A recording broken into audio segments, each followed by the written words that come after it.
Hello everyone, welcome to this YouTube channel. आज के इस क्लास में हम लोग कम्युनिकेशन टॉपिक को विद एक्सप्लेनेशन और डिटेल में डिस्कस करने वाले हैं। आप बीएड एंट्रेंस एग्ज़ाम की प्रिपरेशन कर रहे हो या फिर आप बीएड कर रहे हो, आपके लिए ये इंपॉर्टेंट क्लास रहेगी। ओके, जैसे कि बीएड एंट्रेंस एग्ज़ाम की अगर हम बात करें यहाँ पर, तो हर बार यहाँ से 2-3 क्वेश्चन पूछे ही जाते हैं इस टॉपिक से, और आपके लिए मैंडेटरी है इस टॉपिक को पढ़ना। ओके, और देखो यूट्यूब में भी आप सर्च करेंगे तो एक जगह सब कुछ नहीं मिल रहा है, बहुत जगह से सर्च करने के बाद ये नोट्स बनाया गया है।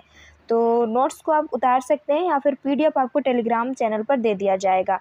टीचिंग एप्टीट्यूड के क्वेश्चंस की भी प्रैक्टिस की जा रही है इसी चैनल पर, तो आप एमसीक्यू क्वेश्चंस की भी प्रैक्टिस ज़रूर से करते रहिएगा, ताकि आपकी अंडरस्टैंडिंग जो टीचिंग एप्टीट्यूड वाला पोर्शन है इसमें अच्छे से हो जाए। ठीक है, तो हमारा टॉपिक है कम्युनिकेशन, जिसको संप्रेषण हिंदी में कहते हैं या फिर संचार। ध्यान रखना, संचार संप्रेषण एक ही चीज़ को बोलते हैं, कम्युनिकेशन को ही कहते हैं। अब थोड़ा सा देखते हैं इसका ओरिजिन कहाँ से हुआ है। जो कम्युनिकेशन जो नाम है, वर्ड है, वो लैटिन वर्ड के कम्युनिश और कम्युनिकेयर से ओरिजिन हुआ है। कौन से वर्ड से हुआ है? तो लैटिन वर्ड से हुआ है, इसे आप याद रख सकते हैं। ये एमसीक्यू में पूछ सकता है कि कम्युनिकेशन वर्ड कहाँ से लिया गया। ग्रीक वर्ड है, लैटिन वर्ड है, और एक दो कोई भी नाम दे देगा तो ये लैटिन वर्ड है। आगे अब हम लोग यहाँ पर इसका डेफिनेशन को देखते हैं। कम्युनिकेशन क्या है? Communication mean transferring thought, information, emotion and ideas through gesture, voice, symbol, sign and expression from one person to another. यानी कि संचार का अर्थ, संप्रेषण का अर्थ क्या है?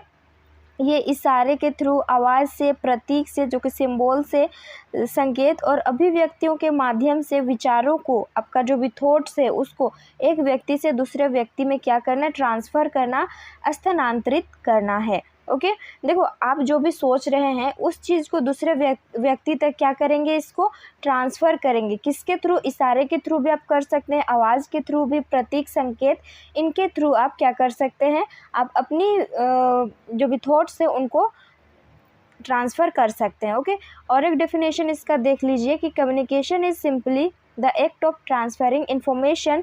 सूचना को क्या करते हैं हम लोग, information from one place, person और ग्रुप टू अनदर। जो भी सूचनाएं होती है, इन्फॉर्मेशन होते हैं, एक जगह से, एक पर्सन से, या फिर एक ग्रुप से दूसरे ग्रुप, दूसरे पर्सन या फिर दूसरे प्लेस तक हम इसको ट्रांसफ़र करते हैं। इजी भाषा में अगर आप समझें तो अपने जो भी विचार होते हैं, सूचनाएं होती है, जानकारियाँ होती है, उसको एक जगह से दूसरे जगह तक हम क्या करते हैं, ट्रांसफ़र करते हैं। कैसे करते हैं? थ्रू किसके? जैसे कि आगे हम पहले हम लोग देख लिए, जेस्चर हो गया, वॉइस हो गया, सिम्बॉल्स, इसके थ्रू हम लोग ट्रांसफ़र करते हैं। अब प्रोसेस को देख लेते हैं, कम्युनिकेशन के प्रोसेस कैसे होते हैं। सबसे पहले तो सेंडर होता है। मान लो आप व्हाट्सएप में किसी से चैटिंग कर रहे हैं, ठीक है, आप किसी से बात कर रहे हैं, जो आप है ना, जो आप भेज रहे हैं, आप क्या हो गए यहाँ पर, सेंडर हो गए। तो आपको एनकोड करना पड़ेगा कि दूसरा जो व्यक्ति है उस तक क्या हमें पहुंचाना है। जैसे कि कैसे हो, हाउ आर यू आप कर रहे हैं, ये एनकोड कर रहे हैं कि आप यहाँ पर हाउ आर यू लिख रहे हैं, एनकोड कर रहे हैं मैसेज को। मीडियम क्या हो गया आपका यहाँ पर, व्हाट्सएप आपका मीडियम हो गया, ठीक है। और ये डिकोड होता है, उसके बाद रिसीवर के पास पहुंचता है। जो हाउ आर यू आप लिखे हैं, एनकोड करके मैसेज को मीडियम के थ्रू भेज रहे हैं, वहाँ पर डिकोड करेंगे तो रिसीवर के पास पहुंचेगा। रिसीवर के पास पहुंचने के बाद ये फीडबैक यानी कि प्रतिपुष्टि देगा। जैसे कि आप बोलेंगे कि आप कैसे हैं, आपका जो एनकोड किया हुआ मैसेज व्हाट्सएप मीडियम के थ्रू डिकोड हुआ, फिर रिसीवर के पास पहुंचा, तो वो उधर से रिप्लाई आएगा, फीडबैक आएगा कि मैं बढ़िया, तुम कैसे, इस टाइप से, है ना। तो यहाँ पे फीडबैक आएगा, फिर इस तरह से ये चीज़ क्या होती है, ये साइक्लिंग होता रहता है। सेंडर होगा, एनकोड करेगा मैसेज को, उसके बाद मीडियम, जैसे कि व्हाट्सएप आपका यहाँ पर मीडियम हो गया, डिकोड होकर के रिसीवर के पास पहुँचेगा।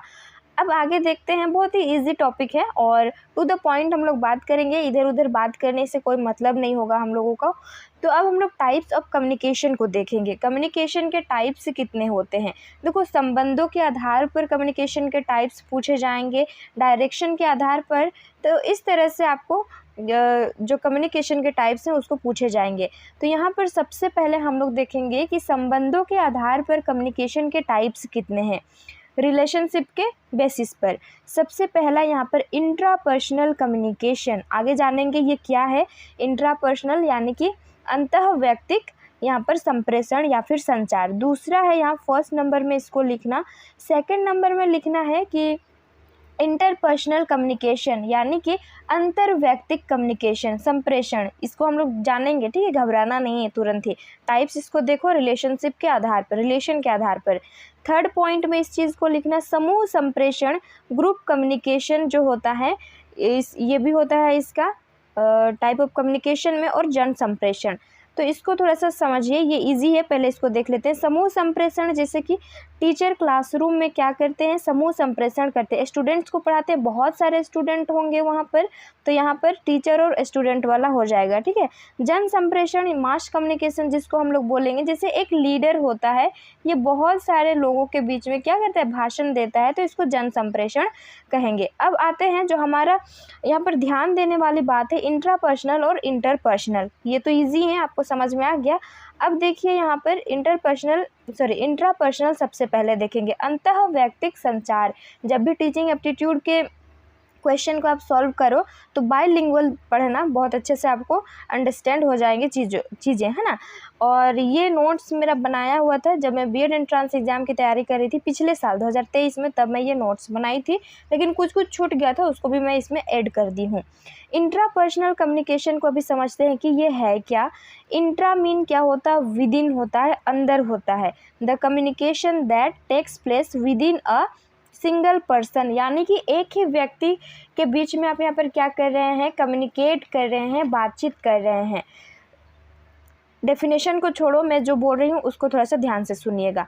यानी कि जो इंट्रापर्सनल है ना, इसमें खुद से बात करना है, खुद से बात आप करते हैं, जैसे कि सेल्फ टॉक इसको हम कह सकते हैं। कुछ भी चीज़ हम सोचते हैं, जैसे कि मान लो कुछ इंसिडेंस हो गया, ठीक है, तो हे भगवान ऐसे नहीं होना चाहिए था, मेरे से गलती हो गई, कुछ भी ऐसे हम लोग जो मन अंदर में ही बोलते हैं, उस चीज़ को हम लोग किस में रखेंगे, इंट्रापर्सनल कम्युनिकेशन में रखेंगे, ठीक है। इतना क्लियर हो गया। आगे हम लोग और देखेंगे। अच्छा, इसी में है और भी डेफिनेशंस पॉइंट्स हैं। It is activity that takes place in our mind. ये क्या है, एक एक्टिविटी है जो कहाँ पर चलता है, हमारे माइंड में चलता है। हम कुछ भी सोचते हैं, कहाँ सोचते हैं, माइंड से ही सोचते हैं। Commonly known as self talk और इनर स्पीच। जो इंट्रापर्सनल कम्युनिकेशन है उसको सेल्फ टॉक के नाम से भी हम जानते हैं, क्योंकि खुद से बात करते हैं, खुद के माइंड में हम सोचते हैं, और इनर स्पीच भी इसको कहते हैं। ओके, जैसे कि एक एग्जाम्पल यहाँ पर लेना, मेडिटेशन जो हम करते हैं वो क्या हो गया, इंट्रापर्सनल में आ जाएगा।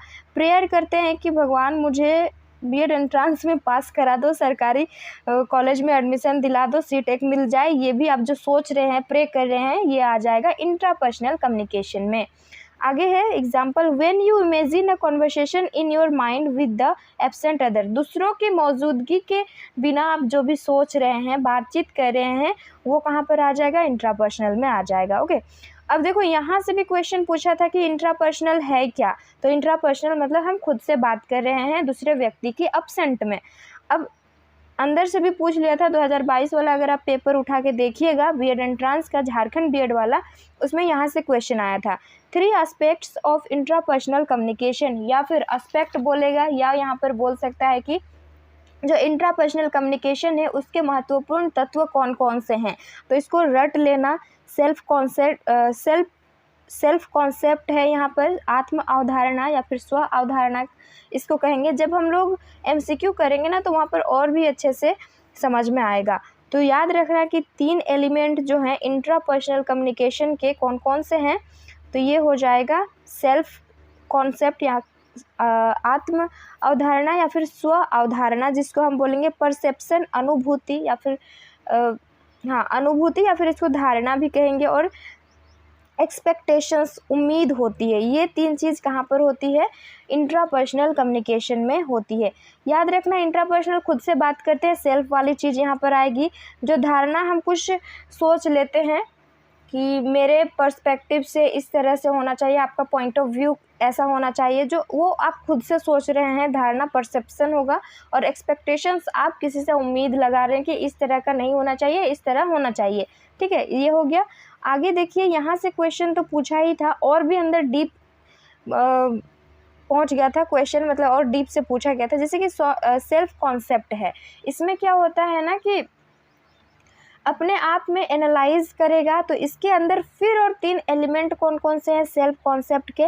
बिलीफ है, भरोसा है, वैल्यूज़, यानी कि इसमें वैल्यूज़ को क्या बोलते हैं, मूल्य जो होता है ना, उसको यहाँ पर इसके अंदर में लिया गया है। और एटीट्यूड, एटीट्यूड यानी कि कोई भी जो व्यक्ति होगा या फिर वस्तु होगा, उसके प्रति आपकी क्या थॉट है, आप किस नज़रिए से उसको देखते हैं, अच्छा सोचते हैं, उसको आप पसंद करते हैं या फिर ना पसंद करते हैं, ये आपका एटीट्यूड में आ जाएगा। ओके, तो ये 3 आपको याद करने हैं, वेरी इंपॉर्टेंट है। और सेल्फ कॉन्सेप्ट के ये 3 हो जाएंगे।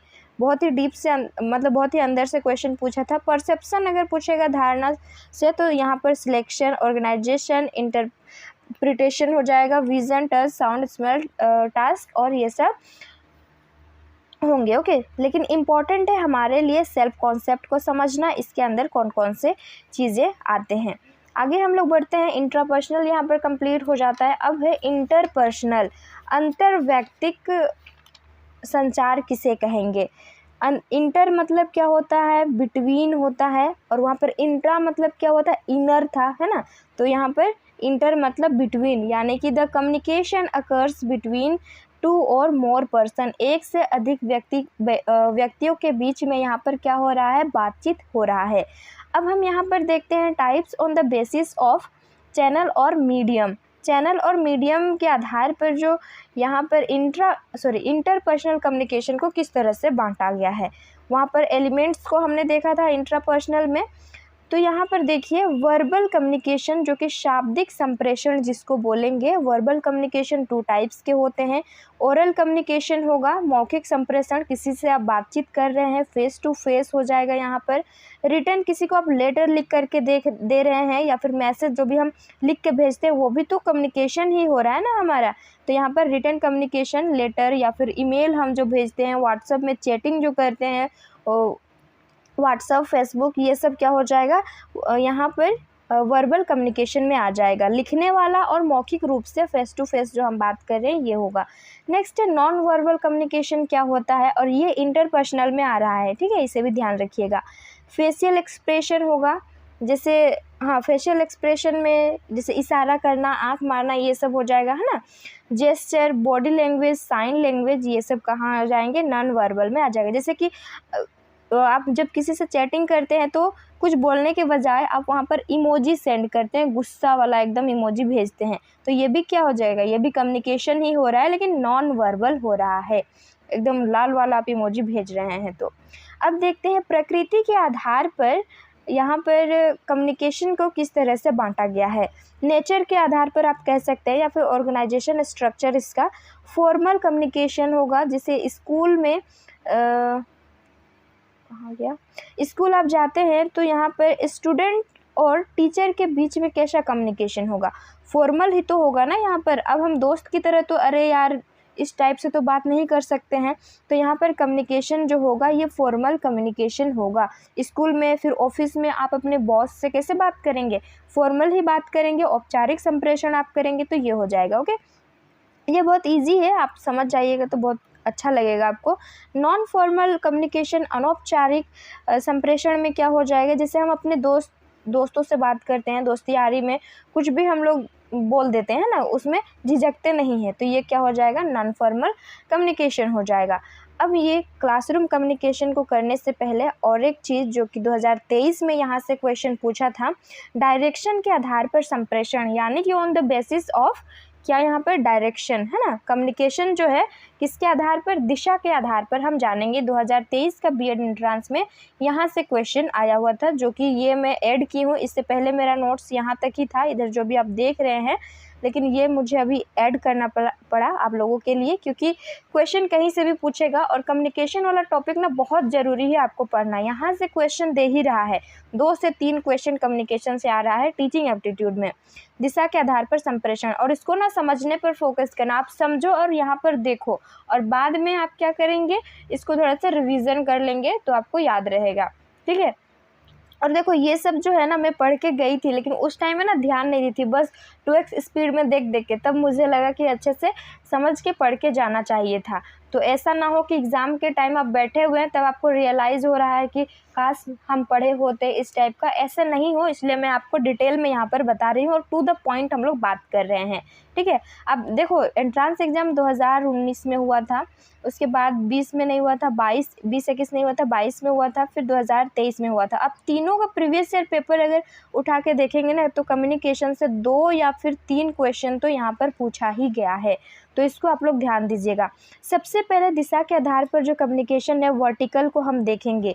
वर्टिकल अब समझते हैं क्या है, ठीक है, जिसको हिंदी में आप लोग ज़रूर देखिएगा, हिंदी बोल रही हूँ, इंग्लिश में ज़रूर आप वहाँ पर देखिएगा क्योंकि बाइलिंगुअल क्वेश्चन होगा, डरना बिल्कुल नहीं है।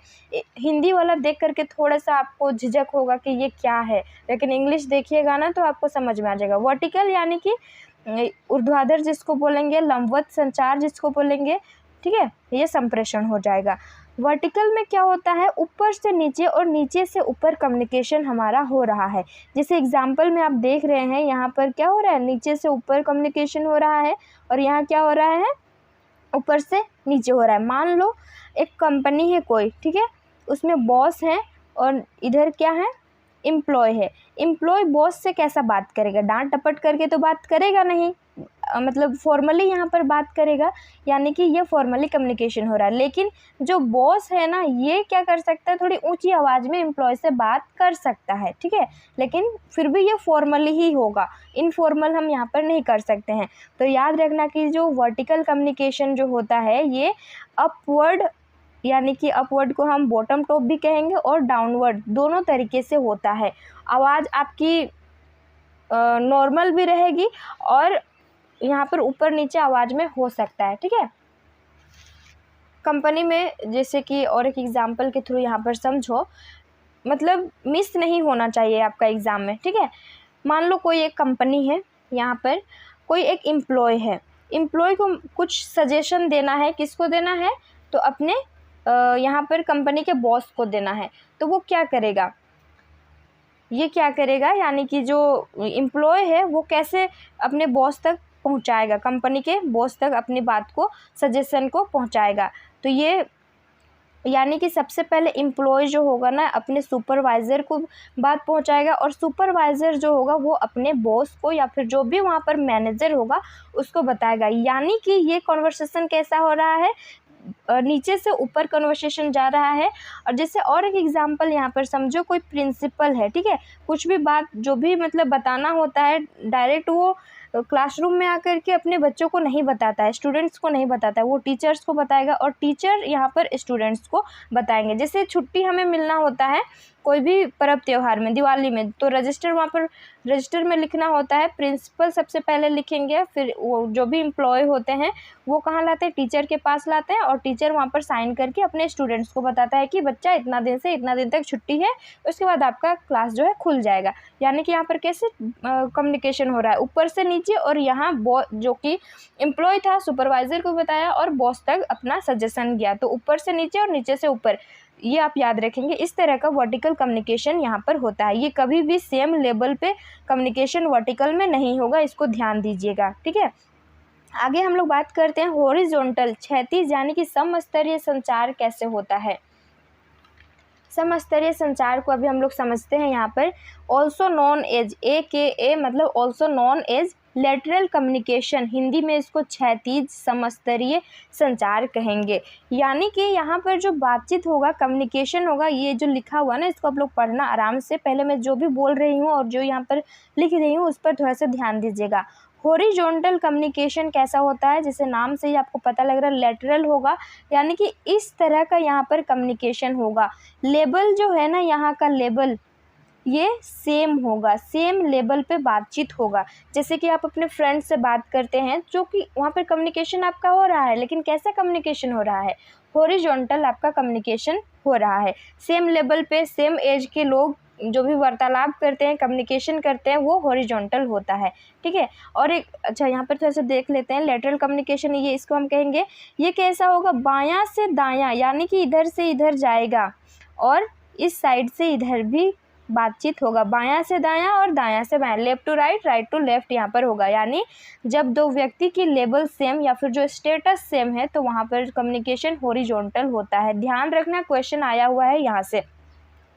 जैसे फ्रेंड्स से बातचीत कर रहे हैं, एक टीचर दूसरे टीचर से बातचीत कर रहा है। मान लो ये जो टीचर है इंग्लिश वाला टीचर है और ये टीचर किसके हैं, हिंदी के हैं, लेकिन ये दोनों क्या कर रहे हैं, बातचीत कर रहे हैं। तो यहाँ पर क्या हो रहा है, हॉरिजॉन्टल कम्युनिकेशन हो रहा है। और एक एग्जाम्पल, जैसे बीएड डिपार्टमेंट के एचओडी, हेड ऑफ डिपार्टमेंट हो गए, और यहाँ पर history department, geography department, Hindi department, किसी भी डिपार्टमेंट के एचओडी हैं। सेम लेवल क्या है, एचओडी तो है, चाहे ये बीएड डिपार्टमेंट को के हों या फिर ये यूजी पीजी डिपार्टमेंट के हो, तो ये डिपार्टमेंट सेम है, इनका लेवल सेम है, स्टेटस सेम है। कम्युनिकेशन कैसा होगा, यहाँ पर हॉरिजॉन्टल कम्युनिकेशन होगा, इसको ध्यान रखिएगा। आगे बढ़ते हैं, डायगोनल कम्युनिकेशन। डायगोनल कम्युनिकेशन कैसे, तिर्यक हिंदी में दिया रहेगा या फिर विकर्ण कम्युनिकेशन। मान लो एचओडी हैं, ठीक है, एचओडी पूरा नाम हेड ऑफ डिपार्टमेंट होगा। एचओडी डायरेक्ट जो है ना वहाँ के एम्प्लॉय से बात कर रहे हैं, वहाँ के टीचर्स वगैरह से बातचीत नहीं करके ये डायरेक्ट किससे बात कर रहे हैं, वहाँ के एम्प्लॉय से बातचीत कर रहे हैं। ओके, तो यहाँ पर डायगोनल कम्युनिकेशन होगा। इस टाइप से भी हो सकता है और इस टाइप से भी हो सकता है। एम्प्लॉय डायरेक्ट एचओडी या फिर प्रिंसिपल से भी बातचीत कर सकता है, और जो प्रिंसिपल है वो अपने एम्प्लॉय से भी बातचीत कर सकता है, या फिर जो भी वहाँ पर काम कर रहे हैं उन सारे लोगों से बातचीत कर सकता है। तो ये डायगोनल हो जाएगा, तिर्यक हो जाएगा, ठीक है। इसमें ऐसा नहीं कि ऐसा सीधा सीधा बात करेगा लेटरल में या फिर वर्टिकल में, ऐसा नहीं है। यहाँ पर ये किसी से भी कम्युनिकेशन कर सकता है, ठीक है। क्या हो गया, यहाँ पर स्क्रीनशॉट हो गया आई थिंक, लगता है, ठीक है। ये हो गया। आगे थोड़ा सा हम लोगों ने यहाँ पर छोड़ा था, कहाँ गया, ये क्लासरूम कम्युनिकेशन को समझते हैं थोड़ा सा, क्योंकि यहाँ से भी क्वेश्चन पूछ सकता है। Classroom communication is the interaction between the teacher and the student in a classroom. यानी कि यहाँ पर बोल रहा है कक्षा कक्ष संप्रेषण जो होता है ना, ये इसमें कौन कौन इन्वॉल्व होते हैं, टीचर होता है और एक स्टूडेंट होता है। तो ये क्लासरूम कम्युनिकेशन हो जाएगा। आगे है, effective classroom communication takes when there is a two way flow of information. प्रभावी कक्षा संचार तब होता है जब सूचना दो तरफा प्रवाह होता है। यानी कि मान लो आप क्लासरूम में हैं, टीचर हैं आप तो बातचीत कर ही रहे हैं, साथ ही साथ आप उसमें स्टूडेंट्स को भी क्या कर रहे हैं, इन्वॉल्व कर रहे हैं। तो ये दो तरफा होना चाहिए, ऐसा ना हो कि एक तरफा बस टीचर बोल रहा है स्टूडेंट सुन रहा है तो सो जाएगा सुन के स्टूडेंट्स। और आपको क्लासरूम का माहौल एक्टिव बनाना है, सक्रिय आपको रखना है। और इफ़ेक्टिव क्लासरूम कम्युनिकेशन तभी सक्सेसफुल इफ़ेक्टिव माना जाएगा जब दोनों साइड से पार्टिसिपेंट इक्वल हो, टीचर भी बातचीत करें साथ ही साथ स्टूडेंट्स भी। और इसका प्रश्नोत्तर विधि जो है, मेथड है, सबसे बेस्ट एग्जाम्पल है। नेक्स्ट है, a teacher should be a good speaker so that he or she is able to communicate properly. यानी कि एक शिक्षक को अच्छा वक्ता होना चाहिए ताकि वह ठीक से संवाद करने में सक्षम हो। आप अगर टीचर हैं तो आप क्लियरली बात को बोलेंगे, ऐसा नहीं हो कि बीच में रुक रहे हैं, सोच रहे हैं, फिर बोल रहे हैं, फिर रुक रहे हैं, बोल रहे हैं, ऐसे में बच्चे भी आपका मजाक बना देंगे, है ना। तो इसीलिए अच्छा वक्ता होना चाहिए एक टीचर को। आगे है, students should be active listeners. यानी कि जो छात्र होते हैं वो सक्रिय श्रोता, सुनने वाले होते हैं। कैसे होते हैं, एक्टिव लिसनर होते हैं। They should be open to ask their queries and raise doubt. यानी उन्हें अपने प्रश्न पूछने और संदेह उठाने का खुला होना चाहिए। ऐसा ना हो कि टीचर डरा के रखा है, दबा के रखा है एकदम अपने स्टूडेंट्स को, ऐसा नहीं होना चाहिए। एक क्लासरूम में लोकतांत्रिक होना चाहिए, यानी कि डेमोक्रेट होना चाहिए, वहाँ पर बच्चे क्वेश्चन कर सके और टीचर उसका आंसर दे सके। इस टाइप से क्लासरूम का माहौल होना चाहिए। PDF के लिए कमेंट कीजिएगा तो आपको दे दिया जाएगा, और कमेंट नहीं कीजिएगा तो मुझे थोड़ी पता चलेगा कि आपको PDF चाहिए या फिर आप प्रैक्टिस करना चाहेंगे। तो अगर PDF चाहिए होगा तो आप लोग कमेंट करके बताइएगा, तभी आपको टेलीग्राम चैनल पर दे दिया जाएगा। और टेलीग्राम चैनल का लिंक डिस्क्रिप्शन बॉक्स में आपको मिलेगा, वहाँ से जुड़ जाइएगा। अधिक मेंबर नहीं है, लेकिन आप जुड़ जाइए, मेंबर बन जाइए और आपको नोट्स मिल जाएंगे, आप इसका लाभ उठाइए। ठीक है, बहुत ही मेहनत से ये बनाया गया है। ये जो नोट्स आप देख रहे हैं बीएड एंट्रेंस के टाइम में बनाई थी, उसमें कुछ ऐड भी की हूँ। यानी कि ऐड इसलिए किया गया है ना कि उसको एनालाइज किया गया है पेपर को, प्रीवियस ईयर को, मतलब किस तरह से क्वेश्चन पूछे जा रहे हैं। तो कम्युनिकेशन से ऐसा नहीं कि ऊपर ऊपर पढ़ लिया और हो गया, नहीं, पूरा डीपली क्वेश्चन भी पूछा गया है। जैसे कि वो जो एलिमेंट था, एलिमेंट को फिर से मैं बता दे रही हूँ, सेल्फ कॉन्सेप्ट, परसेप्शन, एक्सपेक्टेशंस था, फिर सेल्फ कॉन्सेप्ट में बिलीफ, वैल्यू और एटीट्यूड था। ठीक है, पढ़ लीजिएगा आप लोग और प्रैक्टिस करते रहिए, आपको वीडियो मिलता रहेगा।